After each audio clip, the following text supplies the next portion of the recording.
Minister Kiren Rijiju shared a letter written by former Prime Minister Indira Gandhi from 1980, in which she referred to Savarkar as a remarkable son of India. This was in response to Rahul Gandhi's recent remarks in the Lok Sabha, where he criticized Savarkar's views on the constitution and claimed that Savarkar had compromised with the British during India's freedom struggle.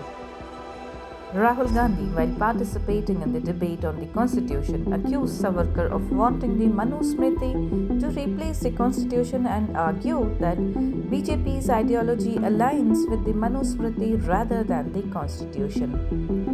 Rijiju countered this by presenting Indira Gandhi's letter challenging Rahul's claims.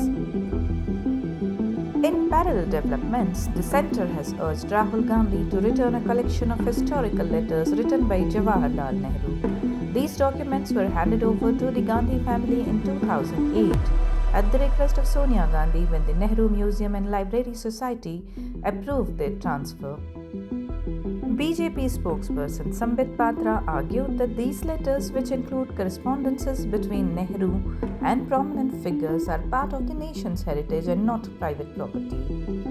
He raised concerns about their inaccessibility to the public, questioning why they remain undisclosed.